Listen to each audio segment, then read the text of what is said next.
All right, team, welcome to another episode of the Exceptional Leadership Podcast. As always, I'm your host, Matt Hamilton. Delighted to have your company with me from wherever you might be watching or listening from. It's always a delight. Now, today we're going to be talking about how sometimes in leadership you have to let people fail so that they can learn a lesson thoroughly. You all might have had that experience where you know what somebody should do, you try to tell them what they should do, but for whatever reason they don't listen. They go ahead, they make the mistake, and they learn the hard way.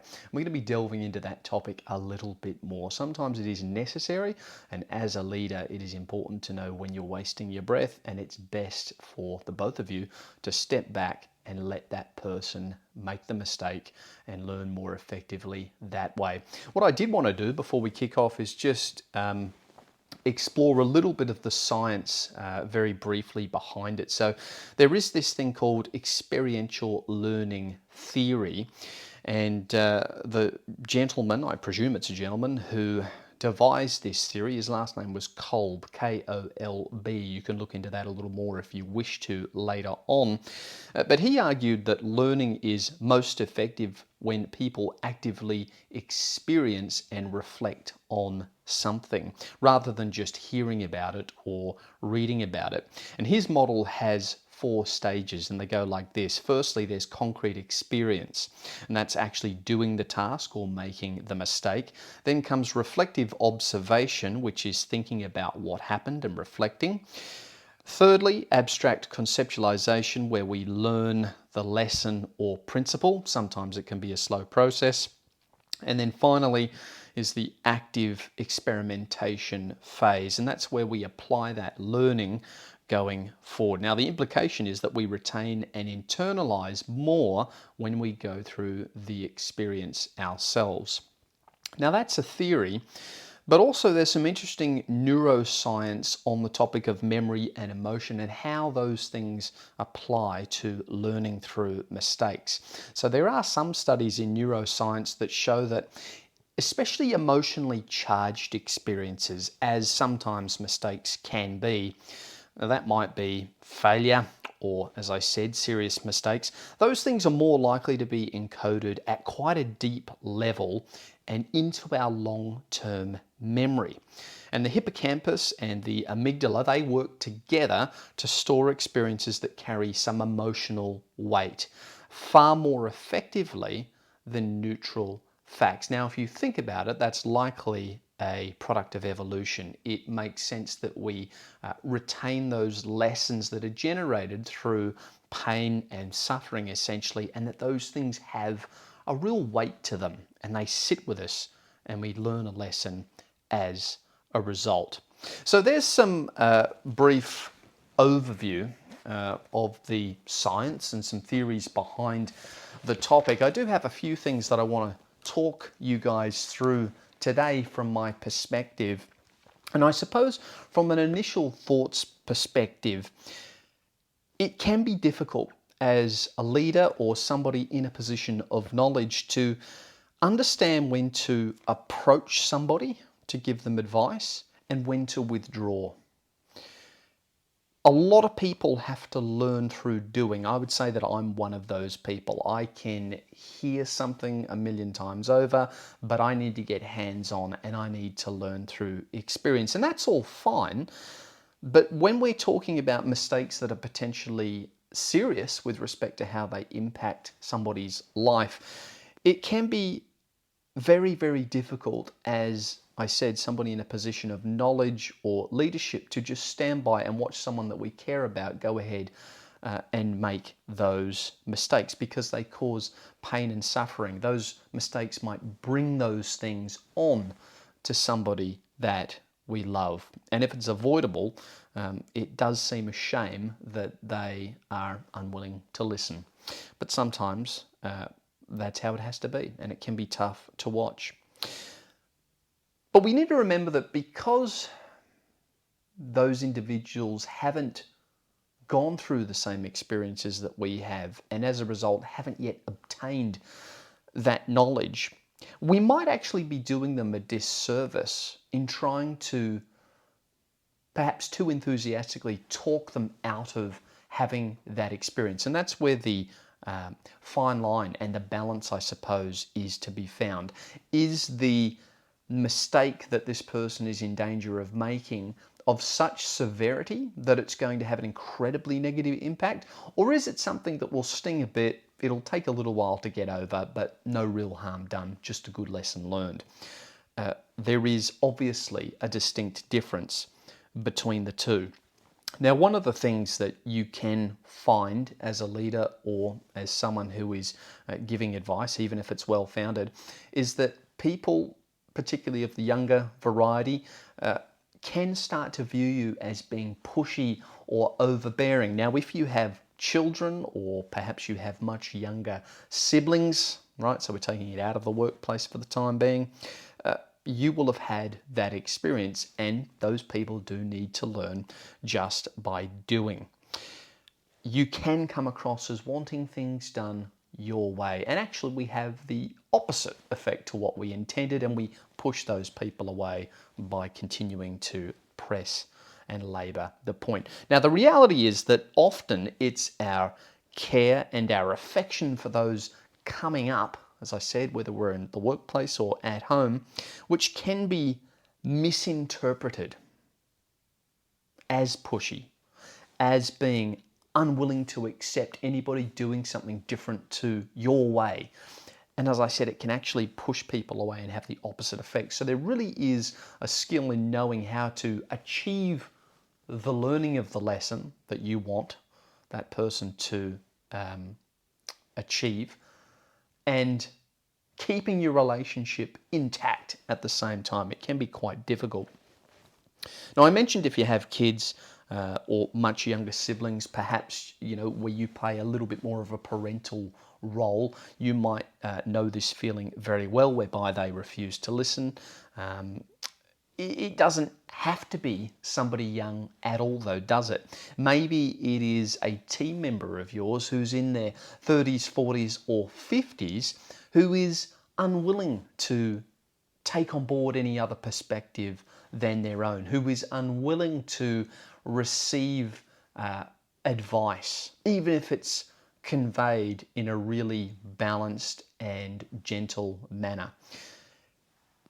Knowledge and maturity, in my experience, doesn't necessarily correlate to the age of a person. I have met and interacted with people in their 40s and 50s who are far more immature and unreasonable than far younger people. So in a work sense, no doubt if you're in leadership long enough, you will come across people like that who just can't be told. They really don't want to hear what you have to tell them. And in that case, it is perhaps best to allow them to learn through their mistakes when it's safe to do so, is the caveat, and perhaps learn when to step back. But again, it can be a little hard to watch. Now, some closing thoughts on this topic. My view is that as a leader, if you have some relevant experience and knowledge through your own personal experience, maybe you had to learn the hard way, I think it is incumbent upon us to at least attempt to gently and diplomatically pass on that learning and that experience. That's why we're in leadership positions. Our job is to guide. But we need to understand that even if we pass it on gently, it may well be rejected, and that's okay. We've made the approach, we've received the feedback, we've taken that on board and gone, okay, the mistake is not going to be serious enough that we have to really labour the point and push the issue. Perhaps it is just something that you're going to have to learn on your own.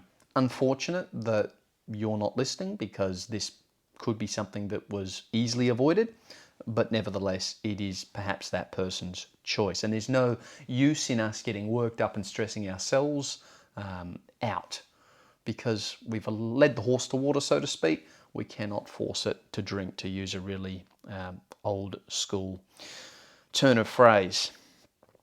But what we can think about is perhaps utilizing a little bit more nuance in our communication style when it comes to leading our teams and people that we care about. And maybe we could think about using the power of suggestion rather than outright confrontation when it comes to calling out the actions of someone who we fear is going to make a mistake. Maybe we need to approach it in a really strategic, gentle, suggestive manner. And that's a technique that can even be used in such a way that you make the person in question perhaps feel like it's them who's come up with the solution to the problem. The power of suggestion is a beautiful move because you can plant the idea, and if it makes sense and it's founded in logic, you can withdraw it just the right time so that the person actually ends up thinking, well, it's my idea, essentially. And that is indeed a good outcome. Now, it's natural for people to want to act independently. There's nothing wrong with that. It would be a really difficult world to exist in if everybody was just super dependent on a few people all the time, no matter what. We want people to show initiative. We want people to go and learn through experience and have a go at things. That's a part of developing into a well-rounded adult, of course, and hopefully, as time goes on, someone who can pass on experience about lessons learned and whatnot. So it's natural for people to want to act with independence, and we shouldn't necessarily discourage it in leadership.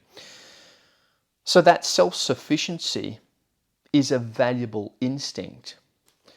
So what we need to do is recognize and teach with nuance that personal inclination in all of us exists, and we need to work around it with our nuance and skill to understand that sometimes once we've made that gentle suggestion or given some well-meaning advice in a well-balanced manner, sometimes the only way for that person to truly learn the lesson that we want them to learn is to perhaps go through a mistake or a failure that does sting a little bit, that does end up making a real imprint on the soul and in the mind. And very often, those are the most valuable lessons to learn. I can think of several, and I'm sure you can too, that I've learned over the years, whereby you look back and you think, well, I would have done that very, very differently if I had have known then what I know now. But that's life, and that's how we learn, and that's how we ensure that we evolve into better people as time goes on. So sometimes people need to fail badly, and they need to deal with the pain of making that mistake.